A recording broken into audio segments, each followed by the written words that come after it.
Chapter 8, Henry's Adventure. On their way to work the next morning, Benny and Henry talked about the mystery of the lockets. Henry said, "No one could ever find out how the lockets got to the jewelry counter. At first it seemed as if someone was playing a joke." "I know," said Benny. "It did seem funny."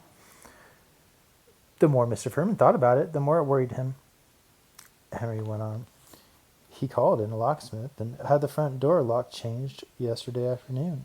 He has a new key, and he gave one to Mr. Fogg. He mailed one to the new owner in New York." The boys had just reported for work when Mr. Furman called Henry to his office. "I have no one else I can ask," he began. "I have a real problem. The man who comes to work at 6 o'clock is sick and won't be here. Sam does not start to work until midnight. I need someone to sweep the floor and empty the wastebaskets. I don't have anyone to do the work." Henry smiled. "If you think I can do the work, I'll try. Just tell me what has to be done." "That's fine, Henry. I hoped you would say that," exclaimed Mr. Furman. "Some people won't do that kind of work after they've been salespeople." As Mr. Furman finished speaking, there was a knock on the office door. "Come in," he called. Sam, the night watchman, stood in the doorway. "You want to talk to me?" he asked. "Yes, Sam. Did everything go all right last night?" "All quiet," said Sam. "Not a bit of trouble." "Good," said Mr. Furman. "Sam, tell me again about what happened the night before. We're still trying to figure out how those lockets got on the jewelry counter." "Don't you mind staying alone all night?" Henry asked. "No," Sam said. "I'm used to it. Here's what happened the other night," he continued, turning to Mr. Furman. "I was making my rounds on the first floor the way I always do. It was about 1 o'clock in the morning. I thought I heard a sound like footsteps." "Yes," said Mr. Furman. "Go on." "I listened. Everything was quiet. I flashed my light around to see if anything was going on." "You didn't see anything at all?" "Well, no. Somebody must have been decorating the store windows. There was a dressed dummy near the window by the front door. I hadn't noticed it when I came in, but I could have missed seeing it then." Mr. Furman wrote on a notepad on his desk. "Please go on," he said to Sam. "So everything seemed okay. I went down to the basement to check. I wasn't down there long. I was coming up the stairs when I said to myself, there's got to be something wrong. I just had that feeling something was wrong. Then I heard it. The front door click shut. It was soft, but I heard it. I ran over and looked out. 'Stop!' I yelled." "You saw something outside?" Henry asked. "Nah, not a soul. I looked both ways. Nothing." "Do you think perhaps you just thought you heard the door close?" Mr. Furman asked. "I heard it. I'm sure I heard it," Sam said. "I don't make things up." "All right," said Mr. Furman. "So that's a clue we can work on. Did you look around the first floor again?" "Sure, everything was okay." Suddenly Sam stopped. "Wait a minute. Something kind of bothered me, though. Now I know what it was. You know that dress dummy I saw by the front window? I don't think I saw it again. It was gone. Come think of it now, I'm sure it was missing. Now what do you think of that?" "I don't know what to think," Mr. Furman said. "But we had the lock on the door changed yesterday afternoon. Did you see or hear anything before the store opened this morning?" "Like I said before, everything was quiet last night," Sam said, getting up to leave. After the watchman had gone, Mr. Furman told Henry, "We did not want to alarm people yesterday. Someone was in the store. We're sure of that. Henry checked out our cash register, and I looked around quietly to see if anyone had been in my office." "Was there anything missing?" Henry asked. "Not that I could see. I asked Mr. Fogg to check on the cameras and radios. Those are sometimes stolen. Nothing had been taken, and everything was all right on the second floor." Henry could see that Mr. Furman was not satisfied. "I'll keep my eyes and ears open while I work this evening, you promised. You can count on me." Mr. Furman smiled at that. "Yes, I'm sure I can. Go home now and report back when the store is closing. I'll just say you're absent today." Henry wondered about that, and Mr. Furman explained. "I have one idea. Somebody could hide in the store at the end of the day. When the store is empty, the person could come out and do what he wanted to do. Some big stores keep watchdogs to sniff around and catch people doing that." "Do you think it could be one of the store workers?" Henry asked. "It had to be somebody who knew the store well to put those price tags on the lockets." Mr. Furman shrugged his shoulders. "I know. It's a puzzle."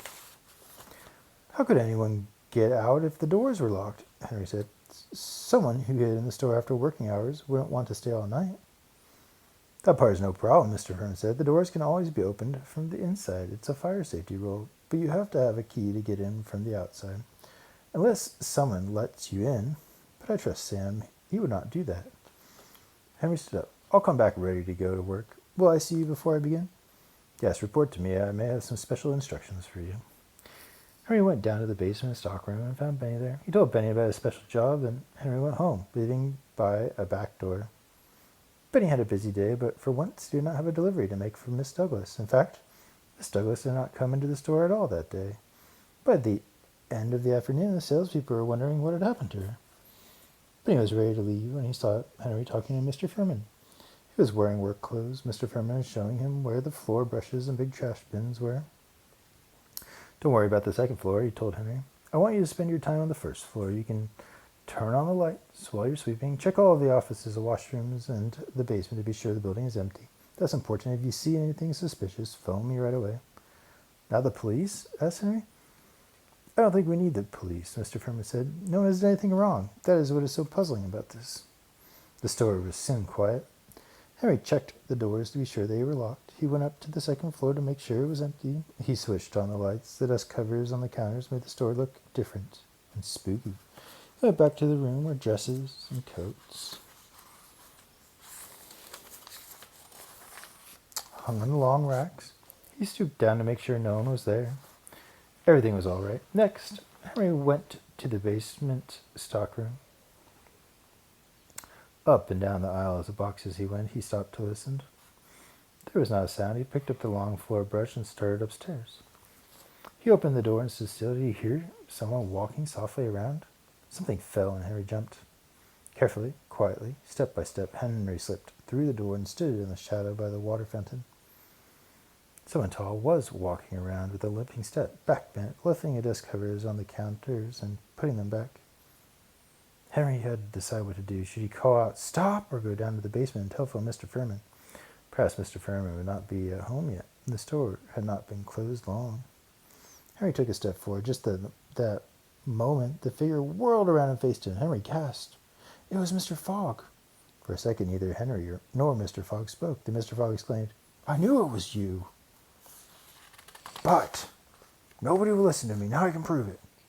Me? Henry said. What do you mean? I'm doing my job, that's all. What are you doing here? I thought everyone had gone home. You thought, Mr. Fogg said angrily. You're so nice, so hardworking, so polite. I know what you're doing, trying to get me into trouble, that's all. Well, you can't. But now Henry was angry too. But he knew that he could not get anywhere by fighting Mr. Fogg. Wait, Henry said. How can I get you in trouble? You're the first floor manager. Mr. Furman trusts you and depends on you.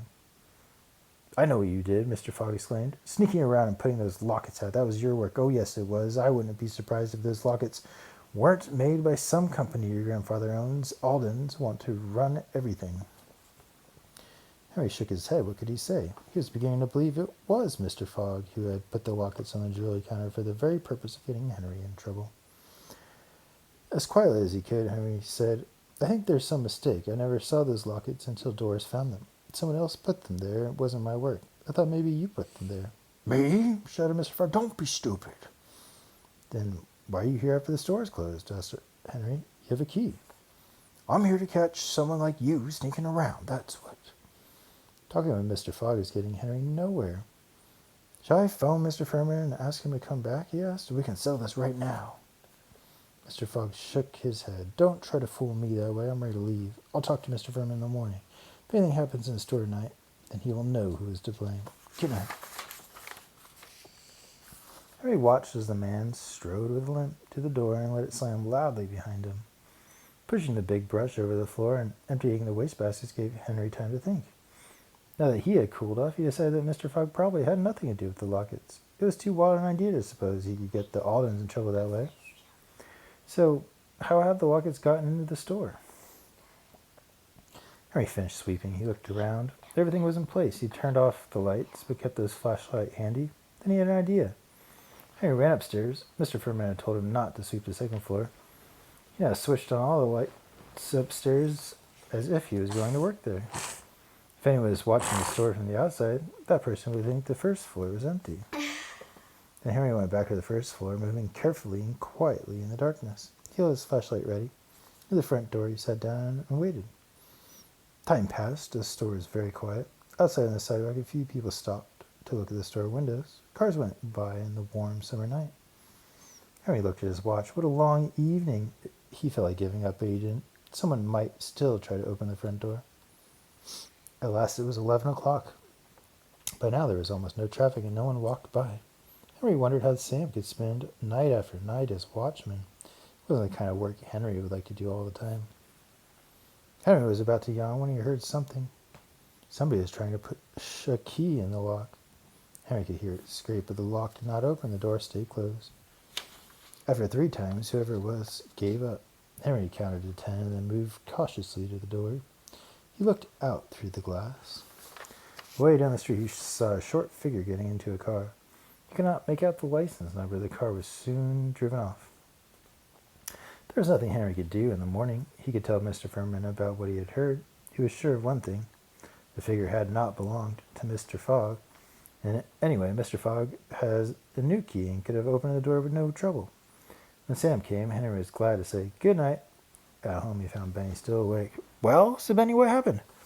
When he had heard Henry's story, Benny said, "It's a real mystery. Yes, sir, a real mystery, and we'll find the answers. You'll see."